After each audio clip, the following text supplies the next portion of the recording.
De Balie staat voor mij voor zelfontwikkeling. De Balie staat voor mij voor het vrije woord. Voor het gesprek. De randjes opzoeken. A combination of ultimate freedom of speech. En waar niets taboe is of zou moeten zijn. Een plek voor creativiteit. Waar beeldende kunst, literatuur en nog veel meer disciplines samengaan. Een plek vol kansen. Een goed gesprek is een gevaarlijk gesprek. Het moet eng zijn, er moet iets op het spel staan. Maar toch elkaar proberen te begrijpen. And it may make you think before you answer. Want met je vrienden ben je het altijd eens, maar hier leer je nog eens wat.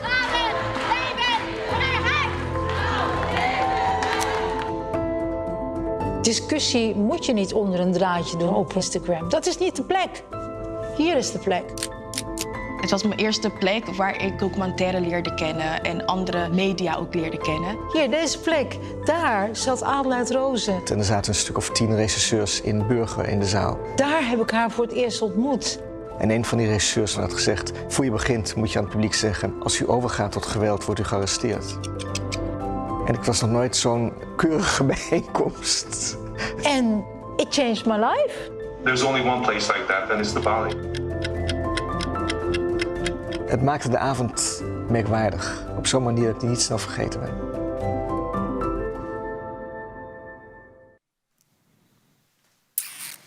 Welcome at the Balie. Welcome at Xenophiles. My name is Rogaya Sek, and I'm a program editor here at the Balie. And I will be your host this evening, in which we cover the pursuit of happiness. In this series, the Xenophiles, 4 migrant writers discuss topics such as home and belonging, through essays which are written especially for this evening. And today, the Xenophiles wonder, are you happy now?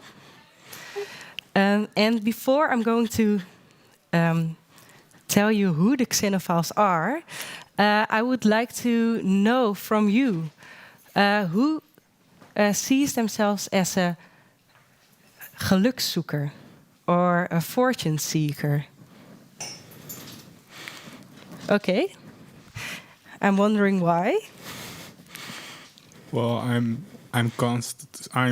almost constantly looking for ways to increase my happiness and my satisfaction. So I'm constantly busy trying to gain satisfaction. Okay, thanks. And are there more fortune seekers, gelukszoekers here? Someone over there? No gelukszoekers? Silent fortune seekers, gelukszoekers? I think everybody is a fortune seeker a little bit. And I can just agree with the gentleman there that I try to discover for myself what makes me happy. And that's really a journey. It's not that, for me, there's a lot to discover. So there are things that I didn't think that would make me happy that make me happy right now. So it's really fun to do for me. Thanks. A positive word, a gelukszoeker. Sometimes. So here at the table are Famba Sharif, born in Liberia, lived in Kuwait and Syria, and is currently living in Groningen. And his books, often historical novels, have been published in many languages. Richard de Nooy grew up in Johannesburg and lives in Amsterdam. He writes novels, short stories, and non-fiction in English and Dutch. And on the Zoom, all the way from New York, we have Julie Phillips. She's an American biographer, a journalist and critic. She's the author of books about motherhood, gender, and science fiction. And Omal Chatterjee, born in Sri Lanka, brought up in India, and now based in Amsterdam and Oxford, where he teaches creative writing. And he writes novels, short stories, theater plays, and non-fiction articles. And together you're the Xenophiles. Famba, can you tell me more about this project? Yes. It was a while ago when Omal and Richard approached me with the idea of doing something about being different, being a migrant in Holland, but in a very playful way, not in a very controversial, not in a very, negative way. So we were talking in this I think it was Richard or Mal who came up with this Xenophile. And why don't we celebrate, what is seen as negative? Why don't we embrace that and celebrate it? So that's how it came about. Yes, and what are we going to do tonight, Amal? Well, tonight we're starting with actually the Gelukszoekers, which was Richard's theme, the idea here, which is the idea of people traveling, migrating. But we're all migrants here, as we say, we describe ourselves as migrants. And in the pursuit of happiness, and the question of whether we find it or not, or what we find along the way, and what happens along the way. So we're going to explore it all from different perspectives and across time and continents. Yeah, and you also ask people to join the conversation. Yes. Yeah. So we're going to, I beg your pardon, so we all have a little bit of a reading, an idea, which we put out there. And it's very much a conversation with all of you, with the audience. So you're invited to contribute, talk about your responses to it, but also about your own ideas. This is, we hope the catalysts rather than, we're not here, we're talking heads, but that's just because we've got big heads, but that's, we can't help that. So you're very much invited to join in. So let's start by the first talking head. Or before that, this picture. This beautiful, happy family. Yes. What are we looking at? That little chubby guy in the middle with the thatch roof, that's me. And my sister and my brother and my mother. And I think that was our first car in South Africa. So that was in 1969 when we moved there, which was actually a very strange date. Because that was really at the end of the migration arc, which started after the war in 1946. So 69 was sort of really late to go to South Africa. So my story is partly about that, but also about the idea that what I noticed when Gelukszoekers became a negative term is that I thought to myself, having experienced South Africa, that the Dutch really are sort of the ultimate Gelukszoekers, or the original, that was my idea, the original Gelukszoekers. And, chasing happiness all over the world, colonizing places and going wherever they please, basically. And everywhere you go in the world, you'll find Dutch people. So that was something I felt we should discuss and look at and basically turn a mirror to the Netherlands. And I mean, not that everyone's going to be seeing this, but within this small space, it would be interesting to explore that. So I think that's where it all began. So I could read if you like? Yeah. Yes? Okay.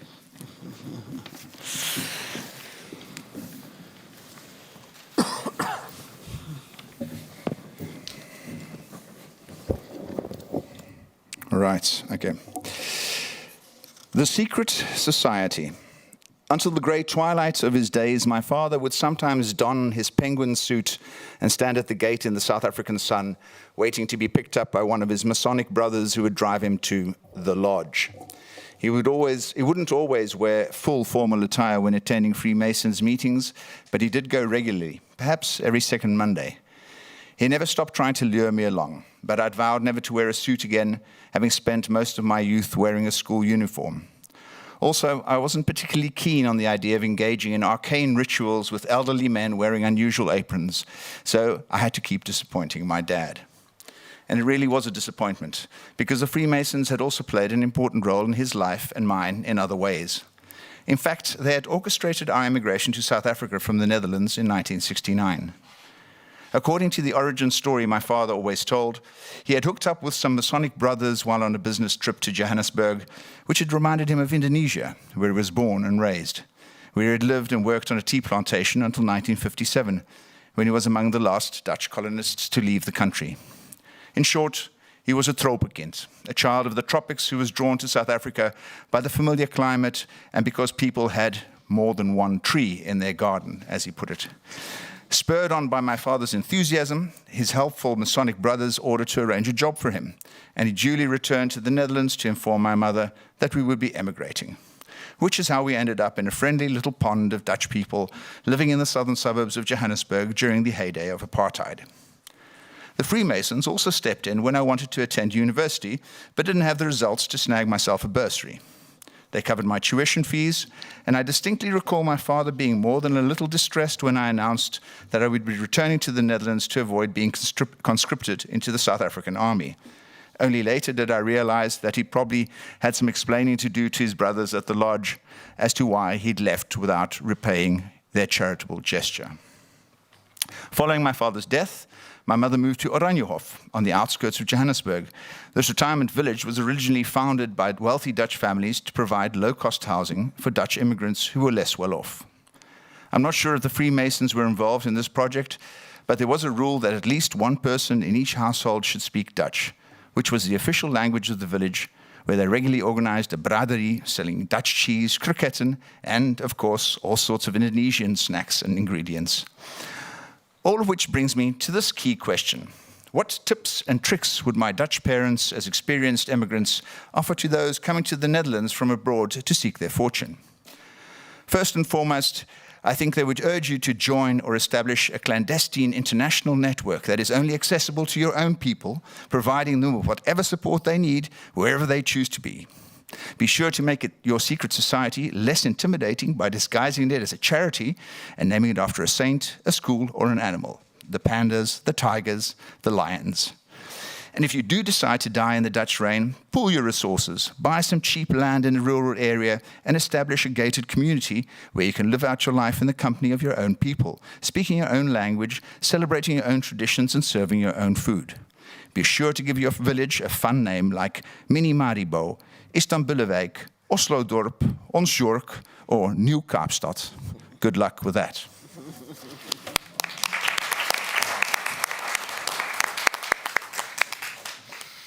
Thanks.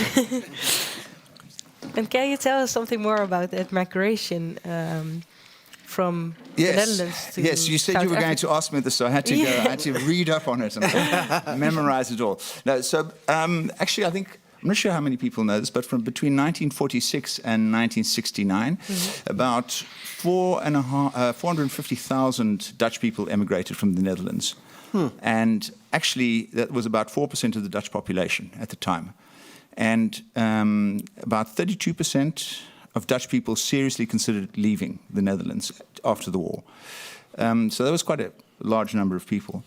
And their main reasons for leaving were sort of memories of the war. You also had people who had collaborated who preferred the anonymity of emigration rather than being resettled in another town or village, which is what often happened. People were worried about the Third World War looming.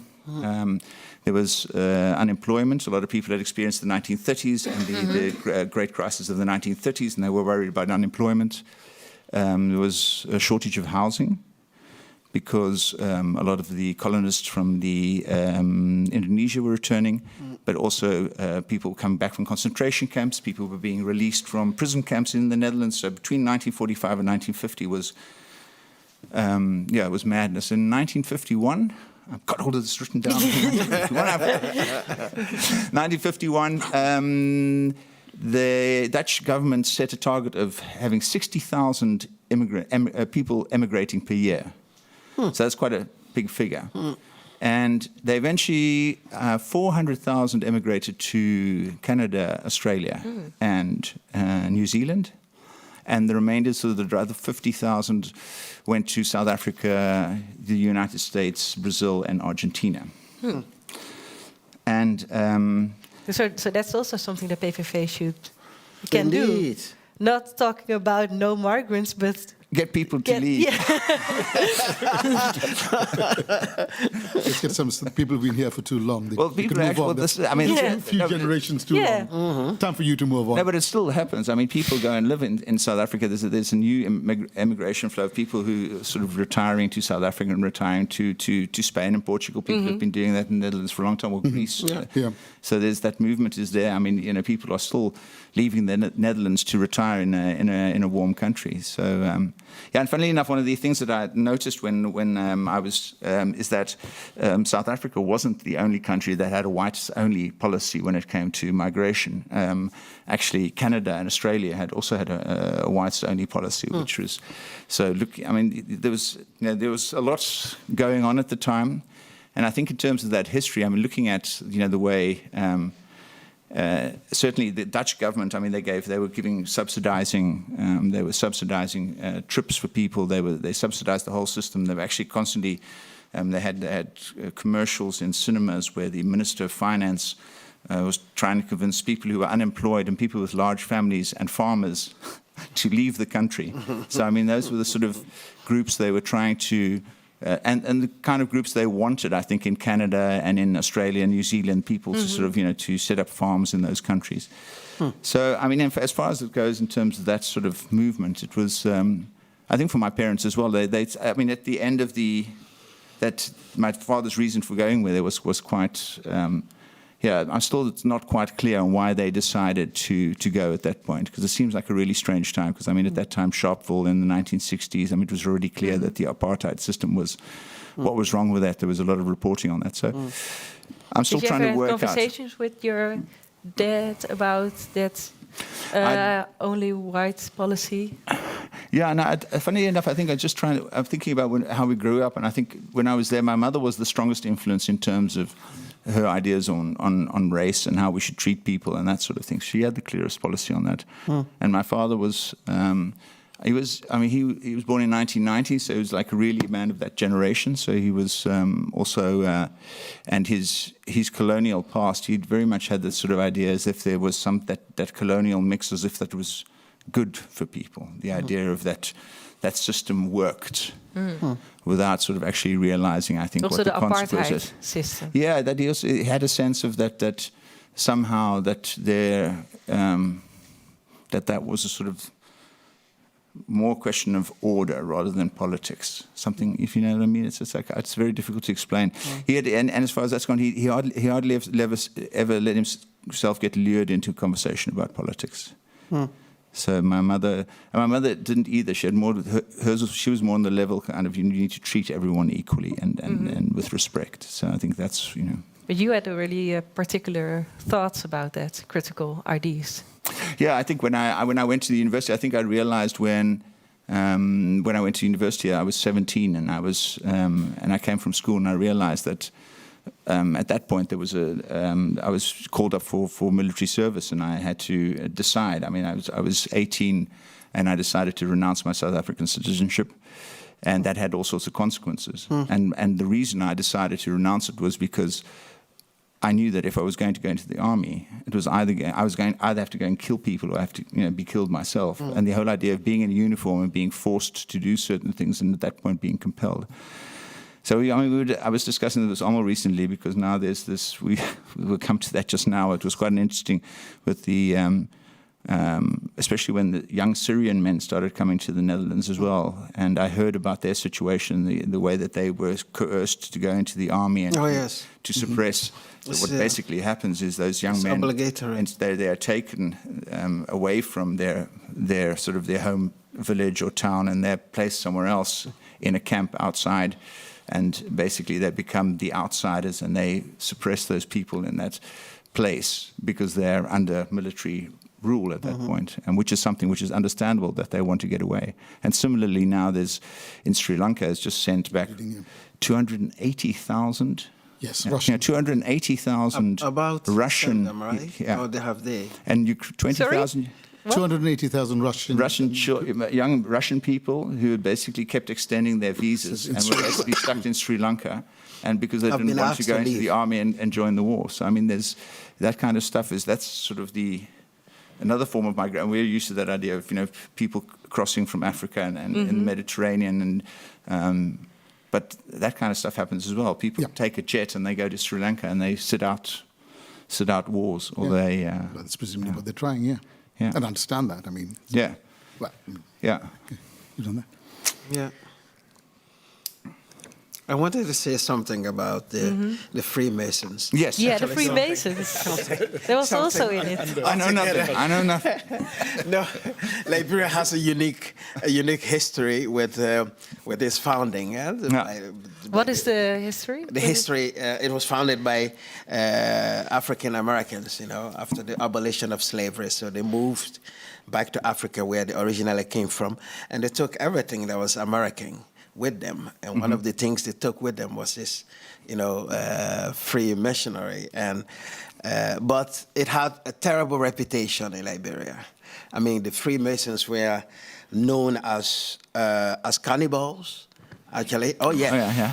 and that was the source of their wealth, you know. So Okay, yeah. they ate people. That's why they were so rich and everything. Save a lot of money, I suppose. Indeed, the money aspect. So actually, I had a traumatic experience as a child. The director of the electricity in our city was a member of the Freemasons in Kolahon. And so one night, they wore this black, right? They were in this long black gown. Yeah, exactly. Yeah. And it was raining, and I was leaving the house of a friend and rushing. The electricity, you know, had stopped because of the heavy rain. Yeah. So I bumped into this tall man in this black, and I realized he was a member of this terrible cannibalistic organization. A well-dressed cannibal. And I felt, this is my end. But actually, he recognized me in this darkness, and he was trying to reassure me. You know, and I was thrashing about his hands, leave me, and shouting. But actually, he took me and brought me home, and that was the most terrible experience I've ever had. You know, that this is my end. So that's the reputation the Freemasons have in Liberia. And, you know, it's like yours with, you know, helping you with school and everything. In Liberia, don't talk about Freemasonry. It is they had the Masonic temple in Monrovia. It was the most feared building in our city. Oh, incredible. Yes. Because I know they have like a bad reputation in a lot of places, or their reputation was a reason to pursue them also under the Nazi regime. I think there was a lot of, because they were a secret society, which was obviously a danger to anyone who was in power.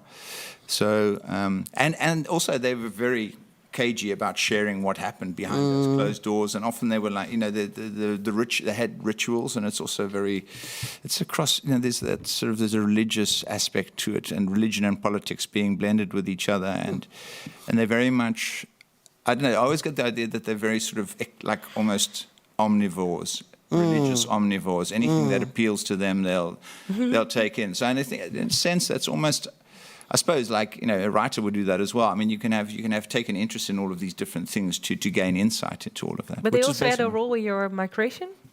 Did they also have a role in your migration? Well, yeah. The funny thing is, my father connected with them in South Africa. So so he met up with them there, and they said, well, if you like it here, we'll arrange a job for you. And they did. And basically, after that, they arranged everything. And off we went. So, I mean, you know, it couldn't be easier than that. So it's quite strange having an organization like that in the background that's doing, you know, that arranges things for people. And I mean, in the Netherlands, I think you have that as well. You have networks, you have het core and all of these different students' unions and clubs and disputen and people who are you know, somehow, and you also have, I mean, sports clubs as well, I suppose, and yeah. Indeed. Yeah. Maybe we are also going to be that. Exactly. Well, Xenophiles. Openly, yeah. Are there any questions or remarks? Overlapping. And also, Julie, maybe you would like to add something? Yep. I was just wondering if we could model the Xenophiles on the Freemasons. Should we make it a secret? I'm not sure that a secret society is quite what we're after. No, I think it's kind of the opposite. A secret handshake would be quite good. Yeah. I guess we're trying not to scare people, right? Well, there are many secret societies in Africa. Yeah. Many. Yes, you have women's secret societies and men's secret societies. So, yes. What function do they serve? The men's secret society was founded, I mean, centuries ago to teach men, you know, children, and it was a kind of rite of passage to teach them how to be men, and the women's secret society was to teach women how to be women. So yes, and this is how homosexuality was accommodated, because you had men who felt like women who then joined the women's secret society, and the other way around. You know, yes. This is why homosexuality is not a taboo until Christianity and Islam came in these societies. You know, fascinating. Let's go to the next piece from you. Yes. Omo. Okay, right. Let me find my piece. So I don't go up there and read Vambas.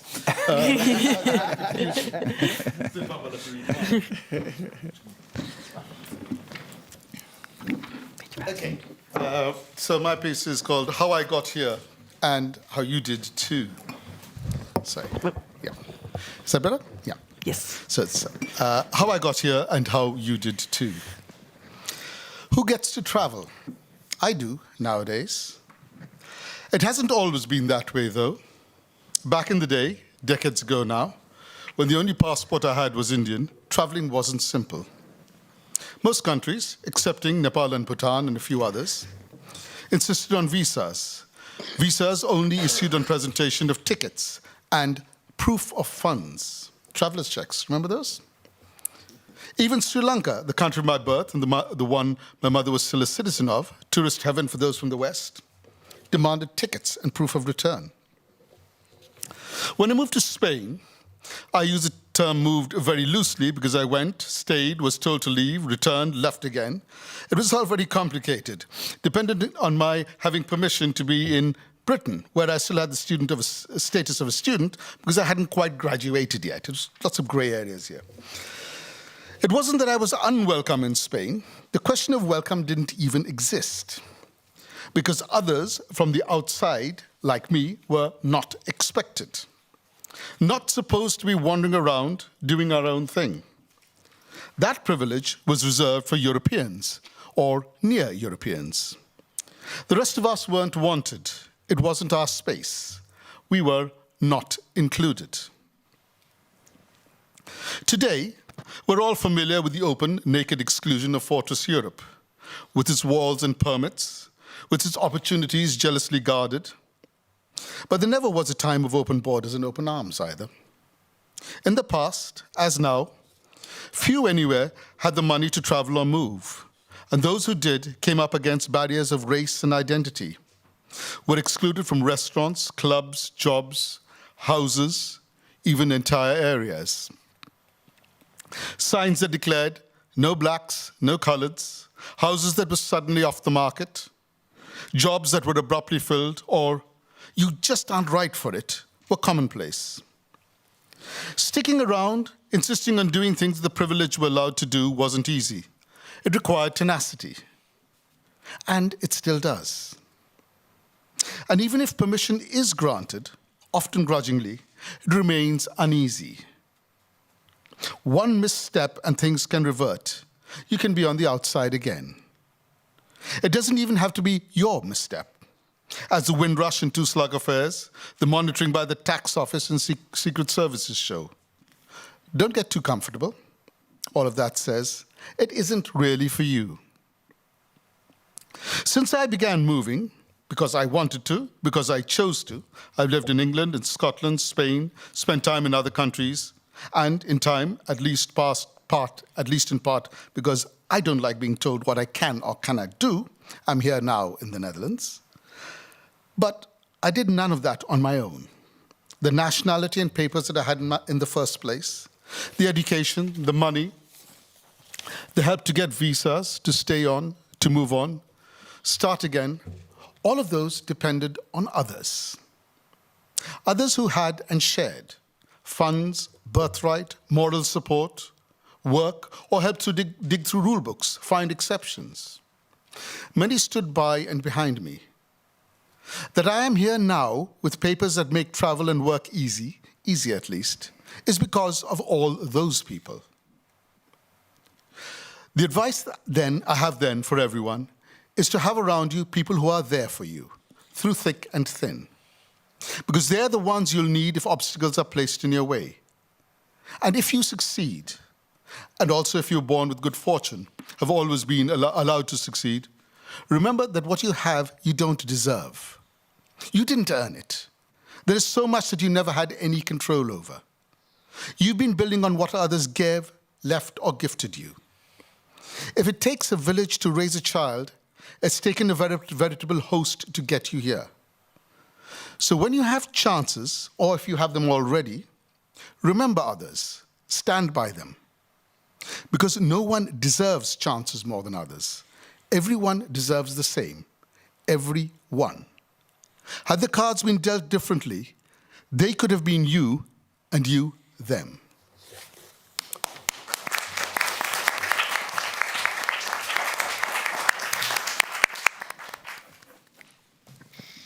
Famba, did you wrote down some questions or? Oh no, just themes he touched on. Yeah. Yes, I think yes. He Amal, you said something with regard to not doing it alone and people helping you along the way. When I came to the Netherlands, my brother and I, we tried to help Liberian refugees who had fled the war to Guinea and Sierra Leone, the neighboring countries. And we wrote in our very limited Dutch more than 40 letters. And we received not a single reply to those letters until one evening, the doorbell of our house rang, and I went to open it, and there was this man, this Dutch man, Jacques Cole, who said that he'd read our letter and he was interested in helping us. So through Jacques Cole, who was once a principal of an elementary school, we raised at that time nearly 10,000 euros. And with that money, we were able to help Liberian refugees. And not only that, Jacques Cole and his wife, Therese Cole, became our parents. So they helped us to integrate in this society, very difficult society. So yes, and they came to confirm what my mother always believed whenever she was good to people. You know, my mother, because she was a successful businesswoman, she gave out money, she was generous, and people would ask her, why are you being so generous? And she would say, because I believe that whatever I do will reflect one day on my son and on my child, that people will be good to him. And so I encountered this goodness in Holland in the person of Jack and Therese Cole. And yes, of course, the asylum procedure was terrible, but that's another story. Yes? And the people you were talking about, people you should be, express your gratitude for. There are many. Obviously, my parents in the first place. There's my wife, who's right here somewhere. My partner, who's here. Mm-hmm. My first neighbor in Amsterdam, who's also here somewhere. Oh, really? Where is he? He's right there. So he's right there beside my partner. Then I'm just back from I just went to visit friends in Catalonia, where I used to live, and the friends I met there, who, when I had to leave and I thought I wanted to come back, and I went back and they said, well, you just stay in our house. And I go back 35 years later, we're still going back, we're still friends. We keep an eye on each other and each other's children, and we don't live in the same country. Mm-hmm. These people I just met randomly because I moved to this very small town in Spain called Reus, which is near Tarragona, and we just ended up there. Some German, some English, and there was this really strange foreigners. And I showed up, I remember arriving at the railway station, I'd missed my trains, late 80s. And small town, and arrive at night, and I came in about 4 trains late because some of the connection had got missed the connection or something like that. Can't remember what it was. There was this guy Nick waiting for me at the station. I said, well, how did you find me? He said, you'll see. I was the only brown man in town. I was literally the only brown man in town. In any place I used to go to the bread shop to buy bread. I was also one of the few people who liked brown bread. I'd walk in his shop, and over the little old ladies, the baker would yell, Pan Moreno! He loved the idea. Pan Moreno. Completely, he was the only person who wanted Pan Moreno, as it happened. Yes. There was all these things. I'd go into a bar, go to the next one, and what happened actually the other day, when they now live in a small village, and my friends had gone ahead. I've been going to that village again for about 20 years, and they said, well, when he comes in, just let him in. It's this Carthusian monastery, just say we're ahead. I said, oh, him, we know him. It carries on. But so coming back, but those are the friends. I mean, we still rely on them. I still rely on these people, and I hope that my friends have the same. I've had occasions where I had an immigration officer ring somewhere where I was working, not in this country, and I gave no information, but I did pass it on, and I'm glad I did. I would do the same again today. Wonderful. Yeah, I was wondering, and to what extent I think people here are gravitate towards, if you're an expat or a newcomer to the Netherlands, to what extent you gravitate towards your own people. Because I remember when I arrived here, a lot of Dutch people, or the people I met, said, you should join the anti-apartheid organization. And I thought to myself, I actually want to sort of integrate in the Netherlands. So the last thing I want is to be like in the South African clique of people who are sort of, So, to what extent might be an interesting question. To what extent people prefer to? Do you gravitate towards your own group? My own experience when I came here was I was calling every refugee center in the Netherlands in search of Liberians. Okay, yeah. Really, yes. I so much wanted to meet Liberians. Okay. And I didn't have luck until a year later. When some Ethiopian friends of mine told me, there is a Liberian at a school in Eindhoven. Okay. So I wrote him immediately. I wrote him a letter, and I met him the same week. And he told me, there is a Liberian party in Amsterdam. So indeed there was a wedding in Amsterdam. Okay, but this is what it was a wedding. So it's not really an open party where you can join. The party was a wedding. So I came to Amsterdam in the Bijlmer. That was my first time in the Bijlmer, and it was really great. I met a man who we all thought when I was a child he left Liberia, and we thought he was in France. Okay. I met him at that party, at that wedding. Yes, and a whole world opened up for me. When was this? Because I was thinking, what happens as well is after the internet, then it was much easier to find people, organizations, you could contact Facebook people a lot more easily. I'm talking about 1995 now. Yeah, exactly. So there was almost it was incredible that I could hear this Liberian English. It's so very unique. It's like no English or no language in the world. I mean, it's beautiful. I felt at home. I felt I belonged. Are you happy now? It's going back to your own people, in effect. And do you still have that? Do you still have a large group of Liberian friends in the Netherlands? No. I don't know why. Because perhaps I have, gravitated towards this literary world. Yeah. Okay. Yeah. And it's Liberians are not basic with. And you've changed your taste in okra.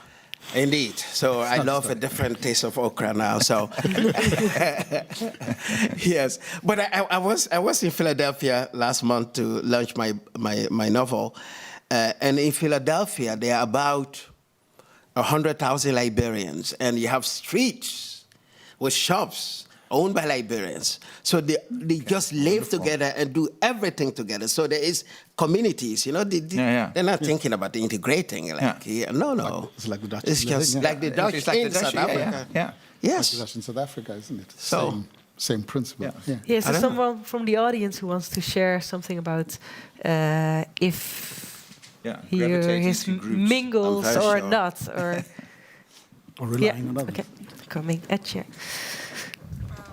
I think maybe it's more of you gravitate to where you feel welcomed more than to where your people is where you would assume you'd feel welcome, but you gravitate to those spaces where you feel that you can be yourself. Mm-hmm. So me coming to the Netherlands from South Africa, I thought You're also from South Africa? Yes, I'm also from South Africa.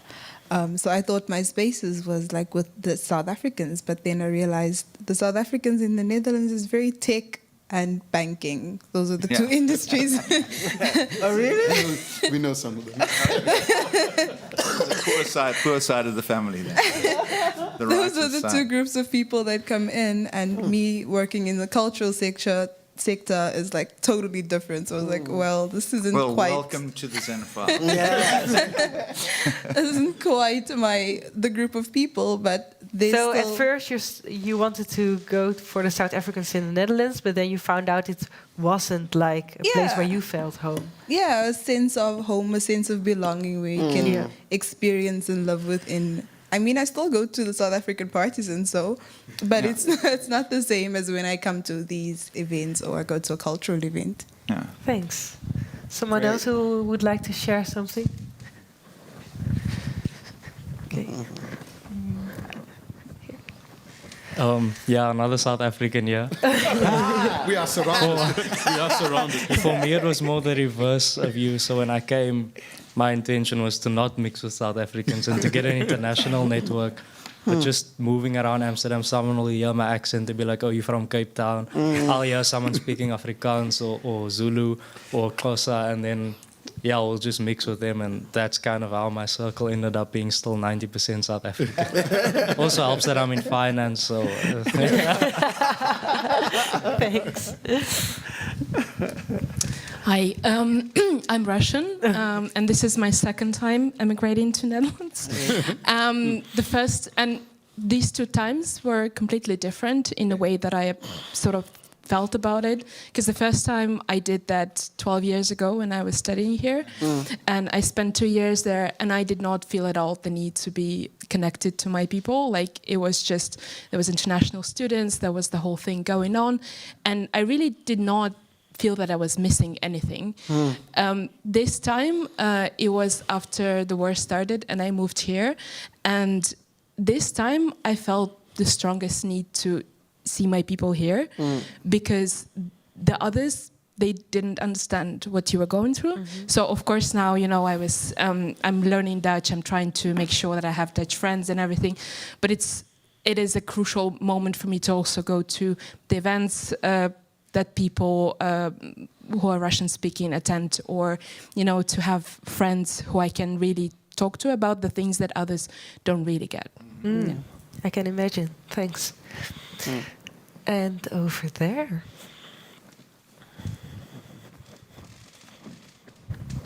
I actually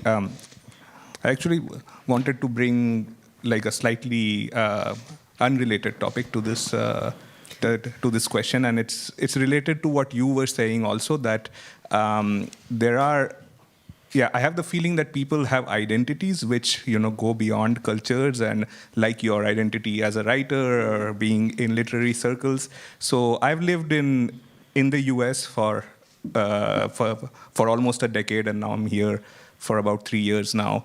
And so I've experienced, and I originally grew up in India, and so I've experienced being a Gelukszoeker in 2 different cultures, and it's like very different setups. So in the US, I lived in the Northeast, which is kind of unique. Like the Northeast and the Northwest, California and the Northeast are kind of unique in how many, you know, different nationalities, different cultures are represented there. So my impressions are a little bit colored there. But the feeling I get from, like, a thing that was not brought up in the conversation here is that I get the feeling in Europe, in the Netherlands and in other European countries, that there is this sense about trying to sort of place you in a box. Oh, yes. Like if you are, which I didn't feel as much in the US, where it's you can build it felt a little bit different there in that you can have a different identity, like maybe, you know, a person who doesn't look like me or doesn't have the same culture, or they still, you know, don't go in with the assumption that we don't share interests. So there's even recently a Dutch friend we have, like there are some very, you know, Dutch things that, as the world would say, that I'm very interested in, like cycling, for instance. That's one of the big reasons I moved here. And one of our Dutch friends sometimes is like, he's more Netherlands than my father. So that also happens in certain things. But if I say, you know, talk to a person who has grown up in the Netherlands, there is always they have to anchor their discussion around other Indians or other Asians that they know, and this is sometimes a little bit disconcerting, and I feel it takes a little bit extra effort for people to go beyond and understand that your identities are you know, could be more than your origin. And as a result of that, for me, for instance, I don't really like associate with other Indians like in big groups. There are many reasons for that, political reasons as well. Yeah, which is we've been over that before. Yeah, it's also not that's a little bit more uncomfortable in a setting of Indians than like Americans are the other group I know well, given how long I've lived there. It's in certain settings, it's not very hard to find like-minded Americans, not so much. I don't find it that easy with Indians, for instance. But it does end up being that eventually, some of our best, the closest friends with whom we do share ideals, it does help to have like that cultural connection as well, obviously. Like if you share your interests and your cultural ideals, that's the best combination. But then it is kind of each person has, different identities. Yeah. Indeed. Thanks. Yes, I think in the case of black people, I think it's even worse because Africa is huge, and they just put all of us in one box. Yeah, from Africa, and some people actually do think that Africa is a country. So it's not a wonder that one of the most influential and successful online magazine is called Africa is a Country. Yes. So it's very nice. Yes. Yes. Yeah, interesting. Thank you. I would like to go to the piece of Julie. Are you ready? Yes. Yes, I'm ready. Can you hear me? Yes. Yes. Yep. Yes. It's interesting to hear this because as an American, it's hard to get away from other Americans. I remember my husband saying before I came to live, he said, "You won't miss your country. You'll see it every night on TV." So to get away from it a little bit, at least to start, I want to tell you about the migration history of the lost continent of Mu. As everyone knows, Mu was a landmass in the Pacific Ocean and the origin of human civilization. Unfortunately, 12,000 years ago, Mu met the same fate as Atlantis in Lemuria. It disappeared beneath the sea. Refugees from Mu built the temples of Egypt, China, and the Mayans. They were the first Freemasons. They founded great civilizations. They never existed, obviously. They were dreamed up by early 20th century white guys from France and America who created imaginary greatness on an imaginary map. My great-grandfather, an American citizen, believed in Mu. He'd been a pioneer in the American West. He'd been to Alaska in the gold rush. And I imagine he saw Mu as another kind of West, just a little further along. When you're following your bliss, it's easy to imagine yourself a welcome traveler in a fantasy land. And why not? He did lead a romantic life. He also went east to Europe, and one day on his grand tour, he walked into a hotel in a spa town, and he saw a princess. There she was, across the room, a beautiful princess surrounded by her family and her friends, her hofdames, her ladies-in-waiting. She was a princess of Lippe-Biesterfeld, as a matter of fact, Princess Carola, traveling with her brother, Prince Bernhard Senior. My great-grandfather was pretty credulous, but he did know better than to think he could marry the princess. So he set his sights on her English friend, who was tired of waiting for Prince Bernhard Senior to notice her. He married her and took her home with him to San Francisco, where, unlike most princesses, she really did pretty much live happily ever after. My great-grandmother also happened to be the child of a mixed romance. She had an Austrian father who immigrated to London and fell in love with an Englishwoman. So when the First World War started, all her siblings had to change their Austrian surname so they wouldn't be hate crimed, but that's another story. In any case, vacation romance is in my ancestry. Falling in love with my Dutch partner and running off to Amsterdam is the most romantic thing that ever happened to me, like a dream of something that might happen to somebody else in a story. I got to live with him in Amsterdam, learn a language, be my misfit self, because happily ever after is something that happens to people in pairs, right? Maybe it does, but as Amal says, you need others, you need whole societies to make your love story possible. And honestly, none of this, not my romance, nor my American mobility, nor cheap plane fares, nor the centuries of migration of all kinds that have shaped me as an American, really prepared me for the social questions that I pose, that I create as a migrant. Growing up in California, I didn't give much thought to the other side of my great-grandparents' love story. What about the side of the indigenous people who were killed or displaced so he could live there? The right to pursue happiness is written into America's founding document. It's right there, literally. But the question of who that happiness rightfully belongs to is not so very often asked.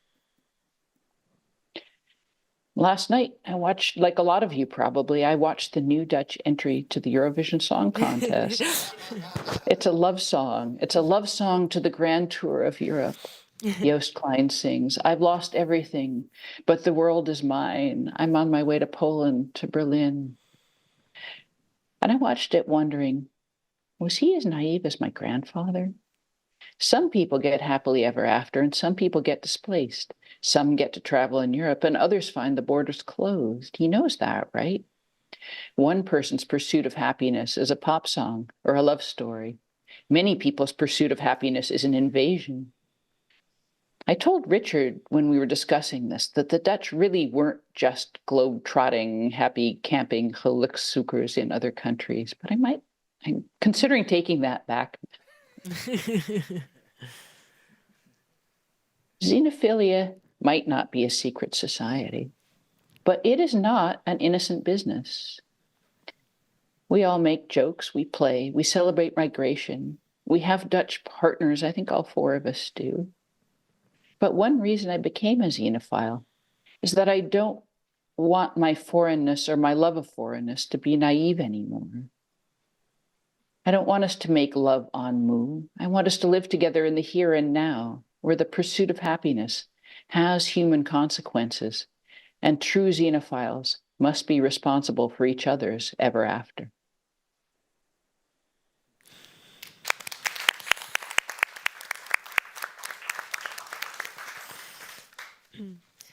So it's interesting because I already read your stories, but I didn't read your story yet. And I was thinking, there isn't a story, one of these three stories about migrating for love. So I'm happy. At last there is. Yeah, I think the Netherlands is actually, in some ways, a great home of love migrants more than other countries, partly because, you know, I'm married to a man, but a lot of people who had same-sex partners and couldn't live with them in their country of origin came here.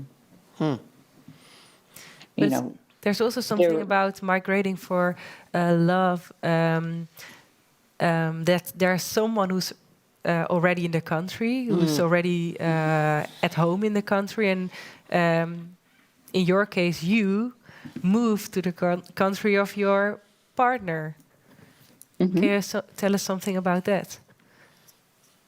You're in a new world, but there's someone who's already in place there, so to say, and the other one is anchor. Something. Yes, there is. I mean, there is someone who's already in place, and I actually met him through another friend of mine who stayed for a same-sex partnership. So then I had, you know, same-sex partnership actually paved the way for my my heterosexual love. And so I had other friends already from visiting here, and I inherited a wonderful family with my husband. And yeah, I feel very lucky to have had that opportunity. I think that's the, you know, if you talk about the people who welcome you and the people who make it possible, I would say my family, and most of all.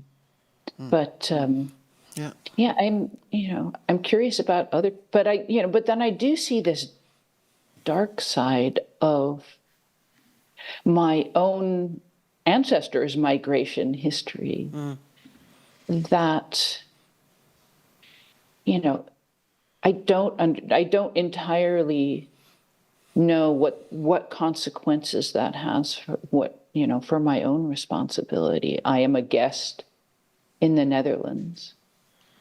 I am, my forefathers were invaders in the United States. What? What do you think about your own responsibility?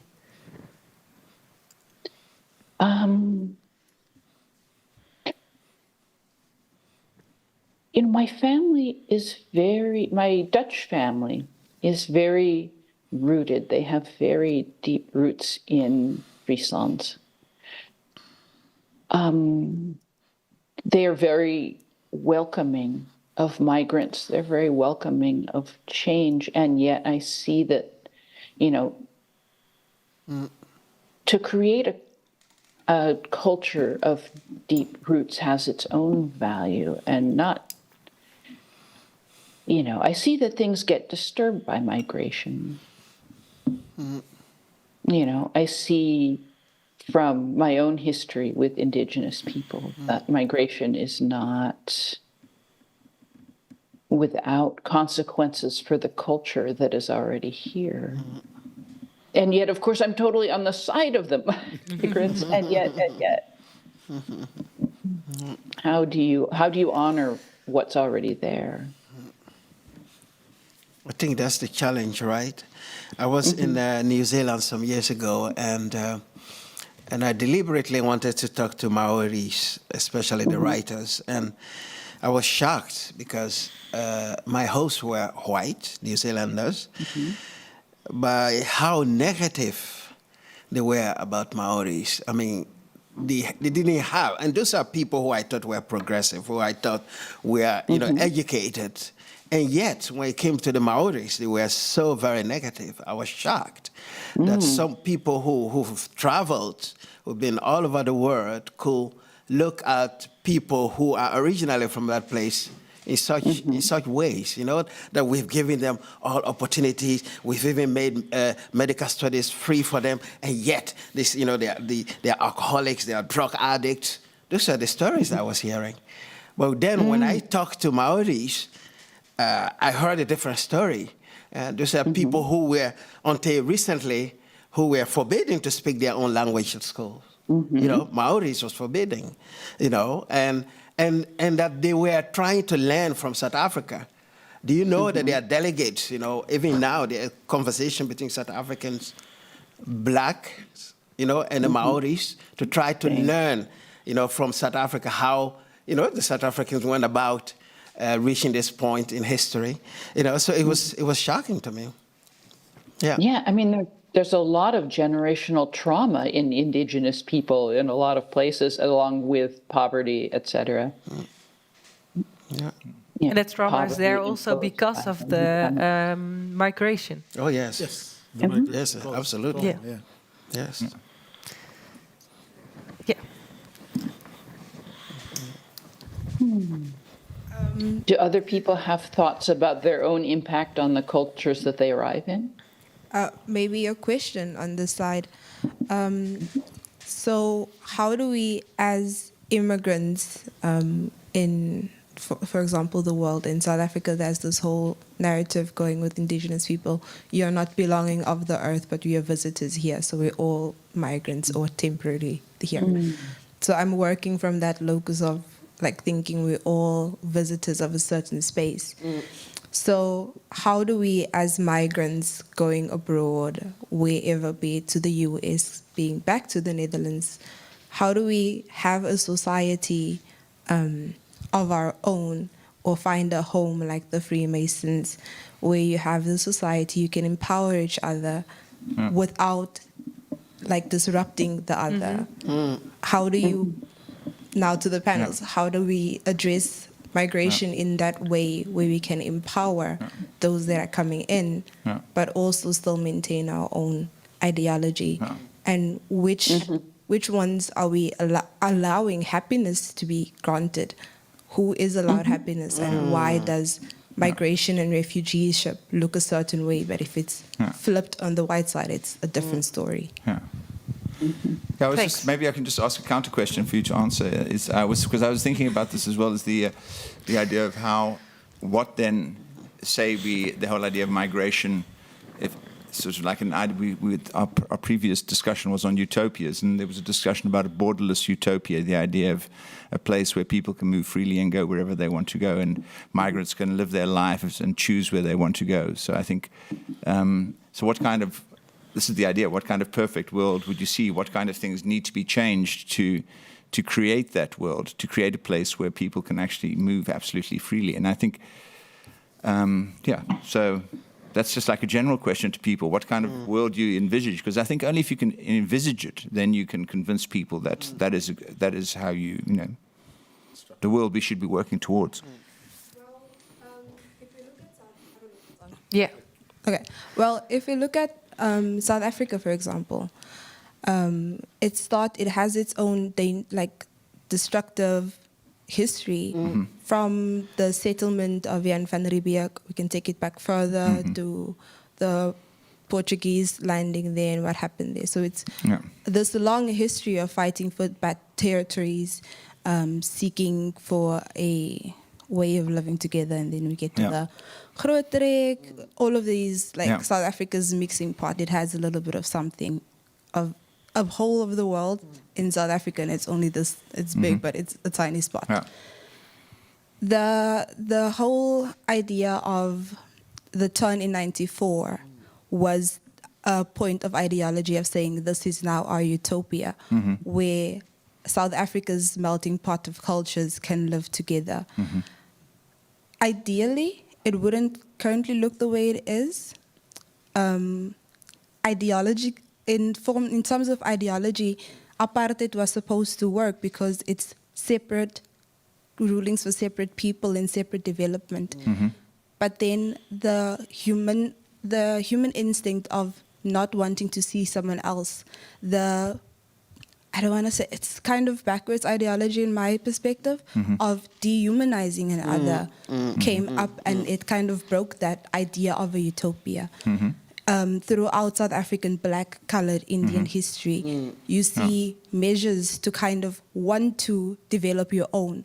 But then as those measures of wanting to develop your own, it's the idea of you do not deserve this happiness, you do not deserve this development. It only belongs to a certain person.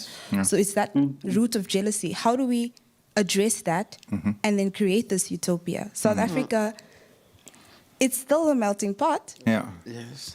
People, we are all in South Africa, there's a general sense of unhappiness about the country.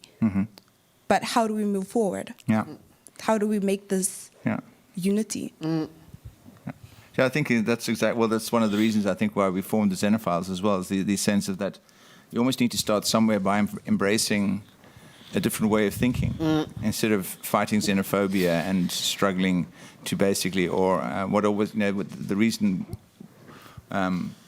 Amal and I were discussing during the Black Lives Matter movement was the idea that Black Lives Matter sounds like to my mind, is like not enough. It's like the idea of the old days, it was black is beautiful, and that sort of idea, embracing that idea of that, that things that are surprising and unique and original, and people who are informed by different cultures have a far sort of broader scope of the world and that sort of thing. So I think in that sense, that was one of the reasons why we formed this group, and we also, the discussions we had were always very fed by all sorts of different experiences and also the experiences of our generations before us.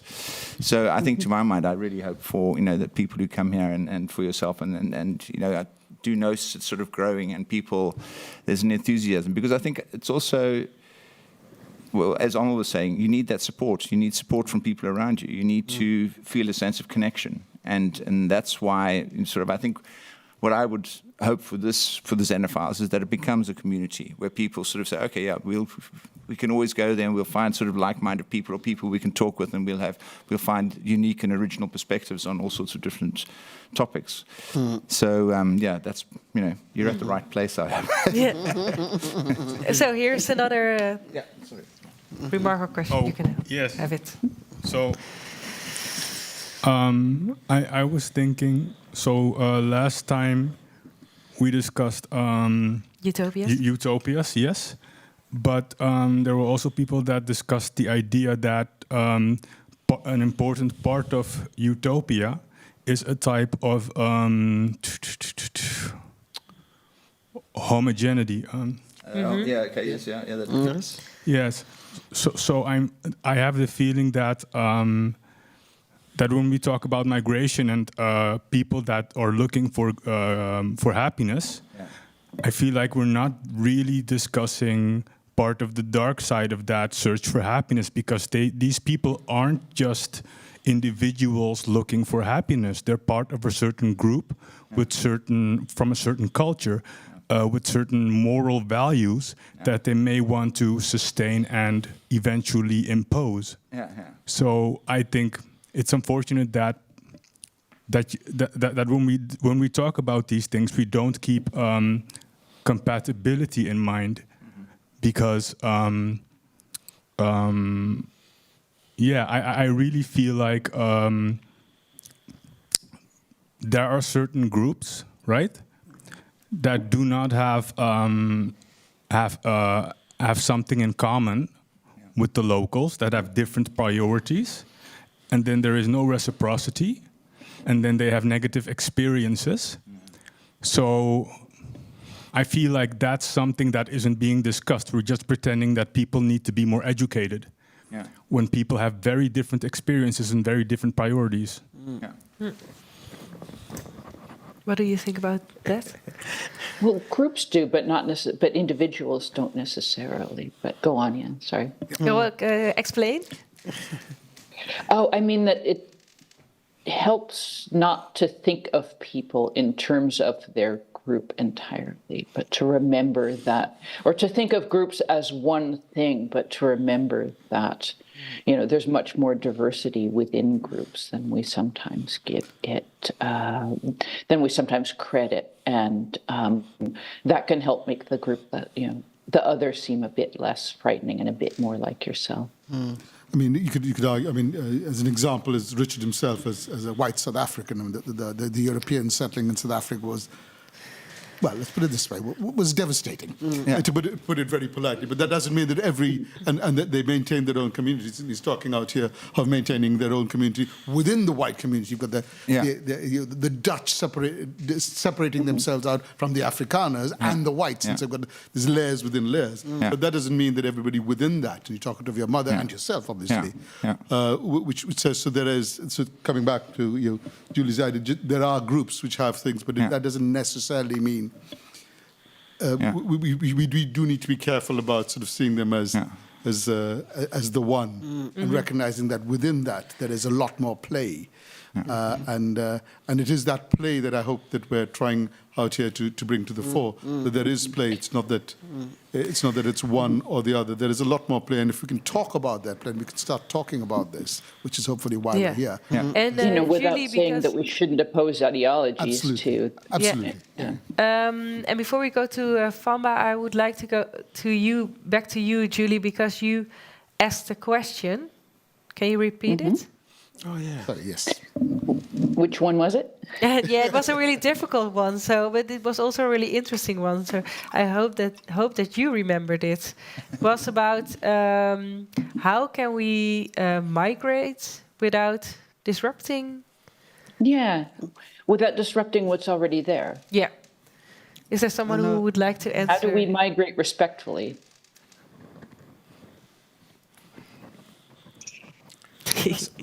Back to you. It's okay. And I don't know the answer to that question. It's been answered from the audience a bit. Going back to what the gentleman just said, the matter of compatibility and reciprocity, how do we talk about such things? Because if we talk about reciprocity, that means my happiness should be your happiness too, or your happiness shouldn't take away from mine. It should be reciprocal. And is our values compatible? I feel like you come to the Netherlands, you have a certain idea, market people, bicycle culture. You feel that your personal values can assimilate within this whole environment, the rainy days, stormy weathers. And therefore you're somehow compatible, and you choose to live, and you hold a certain space. For the work I do, it's very important to hold space. What kind of work?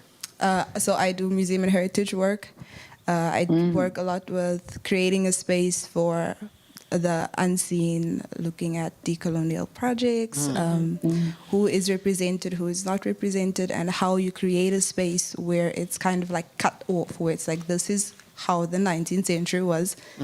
Do not tell me anything else about it. This is what the classics are. Do not tell me anything about it. So I come in and I re-look at the great arts, I re-look at history, and I'm like, okay, but where is the space where someone was written out? Where is the space where someone can be added in? So how do we create space in our own ideology for someone else, for compatibility maybe, or for reciprocity? Yeah. Thanks. Okay, yeah. Let's go to I'm actually fascinated by this understanding that a lot of Indians in the Netherlands remain very conservative because Americans tend to be, if they're not already very liberal when they come to the Netherlands, tend to become that way. And I'm interested that it doesn't work for everybody. Well, I mean, the Indians who do come, it must be said, we tend to be upper caste Indians with a very particular ideology. Yes. And they tend to come with the ideology of Hindu supremacy. And the Hindu supremacists with it. And we've had this conversation, the Hindu supremacists of, to the extent that I know recently at an event with some other Indian friends, we now balk if we even see the color saffron. We're so worried by it. And the person who raised it meant no harm. But saffron is now is to us a symbol of of hatred, more or less, because there are so many. It has been. But the people who come, the middle class, they're not necessarily kind of the extra, the wealthy, but they've got this and they have this, and this is creation of this national identity in India, which is fundamentally a fascist ideology. Oh, it is. That is all it is. It is a fascist ideology. And the people who come with it, and they often fund it back in India, but that's another story for another time. Yeah. So we also maybe have an answer to the previous question. Yes. I don't think this one's on. Oh, it is on. Thanks. Yeah, I think the question that was asked was really good, which is like, how can you not impact the culture of the location where you move to? But I think it's a good question to ask for people like me, like white people who are I'm Dutch. My parents were both born here. I'm very privileged. I think if I move to a country where there's way less privilege on average, this is a very important question for me to ask. But I think for a lot of people that are moving here with less privilege than the average Dutch person, we've amassed an insane amount of wealth here that we've literally stolen from a lot of these countries. So I think it's totally okay if you want to move here and you don't ask this question to yourself. You have my permission to do so. Maybe not the Dutch government, but for me it's okay. So I think this is a really important question for some people, but then other people should stop asking themselves that because interesting. Thanks. Yeah. I just wanted to quickly stir the pot on that, kind of throw the question back to Julie. By an example, what would we think of Zwarte Piet, for instance? That is exactly the kind of question when that matter comes up, with all the Zwarte Piet, protests and stuff. It's a matter of, is this a part of the local culture? So it's the caste system. Yeah, exactly. So answer as an Indian, that's part of local culture. That doesn't make it acceptable in any way. It becomes complicated when it gets unacceptable. There. So, that is true of any culture. Would be my that particular thing. Yeah, and that was a real argument. People were saying, objections to black. I think white Dutch people were saying objections to blackface is just an American bad habit or an American, an American cultural concern that's coming to the Netherlands.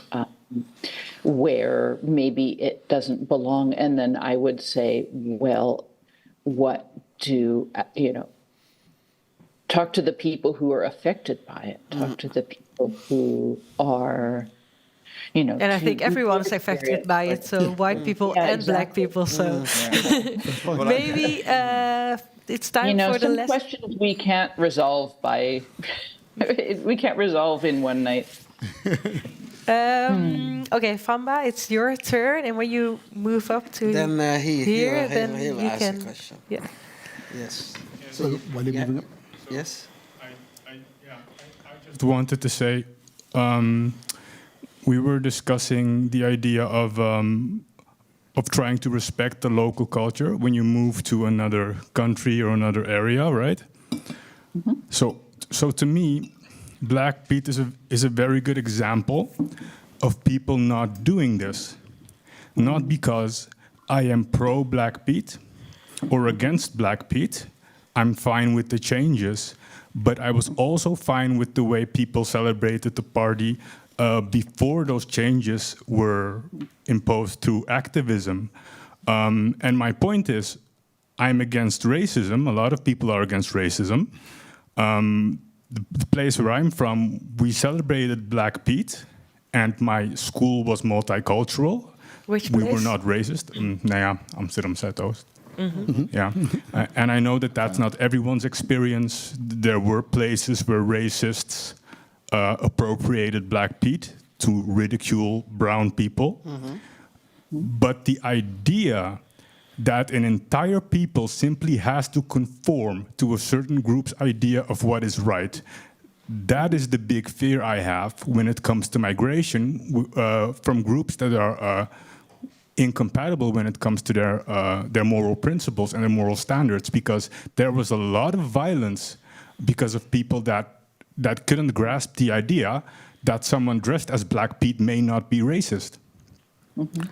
What kind of groups are you talking about? De activisten, de anti-Zwarte Piet-activisten. Ik snap dat ze fel zijn en zo. Maar als je kijkt naar... Ik kan je niet zo... I'm talking about the anti-Black Pete activists. I'm not against activism. I'm not saying they shouldn't have done what they did. They'll do as they please. But if you look at the societal disturbance that was created, the violence, I mean, you had situations where you had buses of activists entering villages, virtually commanding them to stop celebrating their party as they chose to celebrate it. And that's not anti-racism, that's intolerance to me. For me, that's anti-racism. Yeah, I think we have to and not intolerance. Disagree on that. But yes. And I also think it wasn't really on a violent way. No. It was. But you hang on. Okay, but that's also really a big discussion. So let's go to the last piece from Sharif.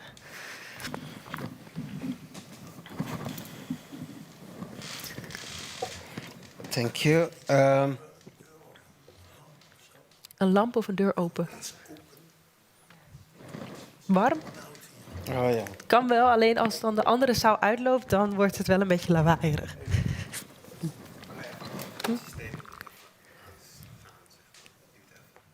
Gaat dat nu gebeuren dan? Moet ik de deur open doen of niet? Veel geluid. Maar er gaat nu systeem aan. We zijn zo klaar, hoor. Moving to the flat country. I pick you out among the crowd.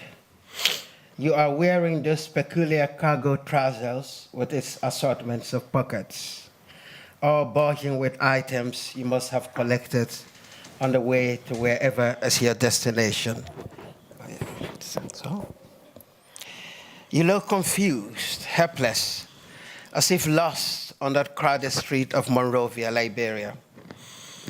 I brace myself, determined that you will not go past by me without buying one of the bracelets and necklaces of cowries I sell to tourists like you.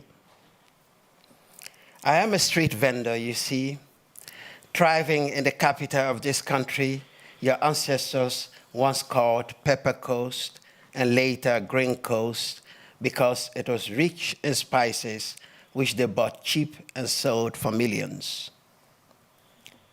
You Dutch, I ask, an unnecessary question because I've met so many like you who work in this country or visit it. I even befriended a man from your country.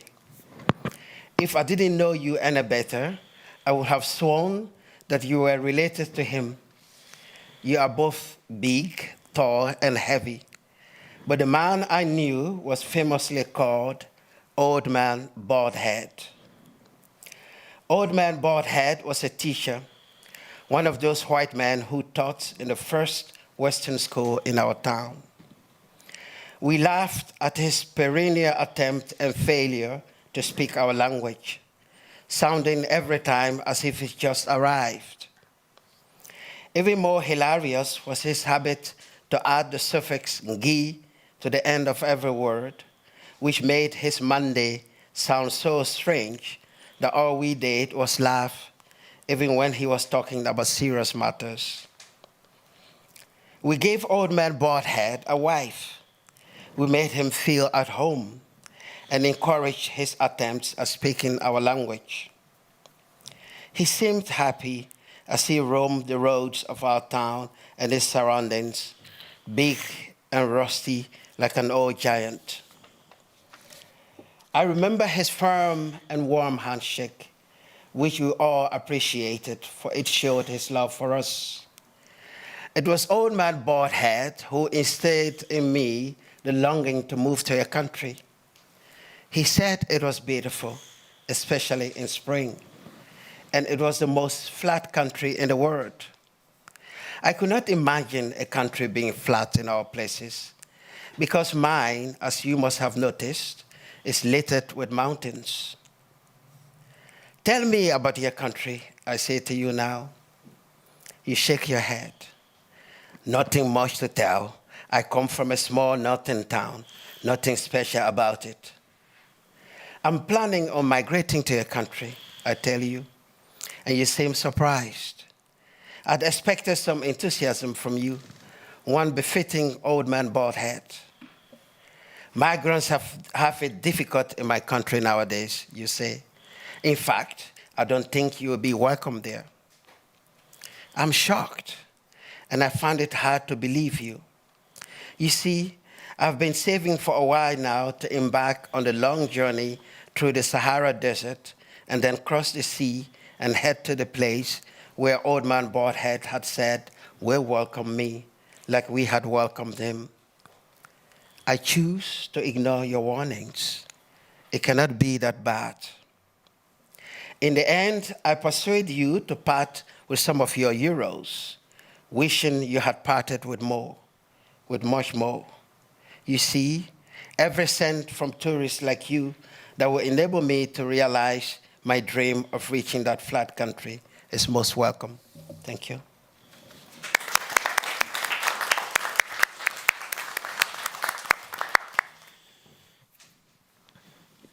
How do you look back on that tourist warning? I don't think you will be welcomed here or there. Yes, I mean, that's what we are living with right now, because we have a party that is at the cusp of, becoming the leading. It is the leading party, and its leader becoming the prime minister in this country. So it's very disconcerting. It's very worrying, to realize that we've reached a point, a country that has its population all over the world, scattered all over the world, and now is, campaigning as an anti-migrant country, and a party that is going that far. I mean, it's very shocking to me. So, I mean, the tourist is warning this African, this Liberian, telling him, "Don't go to my country." And yeah, because I said look back, but was it out of fiction, or was it fiction, or was it what? I'm not going into that.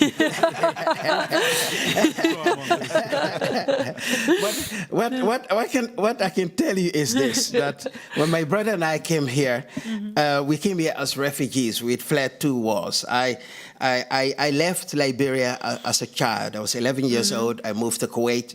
So I studied Arabic, went to secondary school, spoke Arabic fluently, left that country because of war, and came here. We came here and believing that we're genuine refugees. There was war in Liberia. There was war where we came from. So we'll be allowed. We just come, we tell our story, and we'll be recognized as refugees. But it took us more than 3 years, to be recognized as refugee, which at that time was like 10 years, 3 years of waiting, not knowing what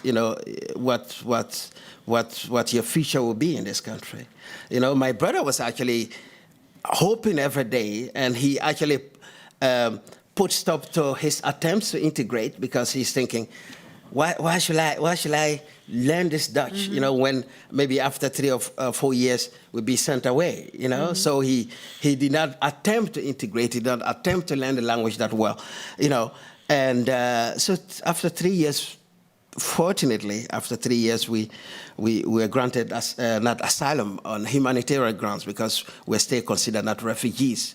So it's not enough that there's war in your country or where you came from to be recognized as refugee. We didn't know that. So it was a terrible time. So yes, that I can say. So, but yeah, but about your story, well, the way I read it, it's about West African. Yes. Like it's actually the prototype yes. of Gelukszoeker. Yes, exactly. It's the Africa from the migrant from West Africa. Yes, yes. And also, my dad is from Senegal and my mother is from the Netherlands. So everywhere I go, I see people from Senegal and the Netherlands. Yes. So the people from the Netherlands are the tourists looking around in the shops, not buying. kijken, niet kopen. And the people from Senegal are the people who are selling stuff, well, in Barcelona or in Rome or in everywhere. So, but do you also, like the same question as at the beginning of this evening, know something about that migration from West Africa to Europe? I know many people friends of mine from Nigeria, from elsewhere, who follow this. Actually, a nephew of mine, whom I helped because he was during the war. He was in Nigeria. He has gone through this trip, right? He has taken through this desert from just imagine from Liberia, by foot, by car, and reaching Nigeria, and then leaving Nigeria, going to. He told me after he arrived to the Netherlands, fleeing the war in Liberia, that what he experienced on that boat is the most terrible thing he's ever experienced. It's horrible. So I know people who have gone through this. So this story, is true in many ways. I did not come from the desert rich here. I mean, I left Liberia as a child to go to Kuwait and live there. But I know many people. And do you know, when I was in Philadelphia last month, 5 Liberians had arrived who had followed that trip, that South American, they have just arrived that week when I got there. Yeah. So people are risking everything. But I'm also wondering because when we talk about the pursuit of happiness, yes, and I think it's really difficult to live here in Europe. It's cold. It's also individualistic, and a lot of people who come from West Africa are also illegal when they have to live here. But still, like it's the that's what most of I think a lot of people want. Yes. And what's the narrative in West Africa when it comes to in the case of Liberia, this is a country that is rich in mineral resources, but the only way to survive in Liberia is when you work for the government. So you don't have individual successes. So many people either want to be ministers or president, and the rest. How are you going to survive? So you think, I saw on Facebook a post by Vamba Sharif, and I mean, this is the life he's leading. Oh my God, the guy that I knew from my village. Now he's I saw him. He's talking in the Balie. Indeed. I mean, so I think I was even smarter than this guy, So I mean, I'm going to that country, So this is the image of Europe, You know, because there are successes. There are people who have really made it here. You should see, I saw on YouTube some time ago a documentary of Nigerians who have built $1 million houses, you know, and they're all empty. You know, they go there once a year, just for a week, in a $4 or $5 million house. You know, these are all in Europe and in the US, Nigerians. So a Nigerian guy who is a friend of this millionaire, he's thinking, oh, I think the place where he got that money, I'm going to go there. And by all means, I'm going to get that money. I'm going to try to get that money. So this is it. That the image, you know, the West, you see it on television, Hollywood, things, you know, all this glamour, glitter and glamour is feeding the image that, oh, you have nothing to seek here. Go out, search for it, you know, search for your fortune. So this is what is happening. We've corrupted the world. Indeed. The West. We have corrupted the world. We have the money here. We then have the draw. We take the money. We have the money here. Well, and who's we, Omar? Sorry? Who's we? We, well, those of us here. I mean, as much part of the all of us here? I guess so, yes. In some ways. Yes. Well, unless we resist it. No, I take your point, yeah. Hopefully not all of us. Because when they see Vamba at the Balie, they are thinking, oh, this guy is now a millionaire. When in fact they don't know that, you know, you have to pay your house rent, you have to pay all these bills and things like that. They don't want to know that. So it's tragic, but it's a reality. Yes, I think there's still a lot to talk about, but I would like to finish off because, yeah, we can still talk about a lot of things, but let's do it with get something to drink and let's talk with each other. And maybe I want to give Richard a last word. Yes. Oh, yes. Haven't I said enough? No, we've got a list here, and you can leave your email address, and we'll add you to the list. And we're going to be meeting outside in the sort of restaurant part. So stick around and have a drink with us and chat and, you know, connect with the people. And thanks for coming, all of you. I hope everyone has felt heard tonight, and I hope that you will feel free to, you know, buttonhole my colleagues afterward if you have not. We'll have you back here and soon. I hope that you, Julie, will be here next time in the Netherlands at this table. And for now, thank you for being here. Thank you for also share your stories. And for the people who are watching the live stream, thank you for watching.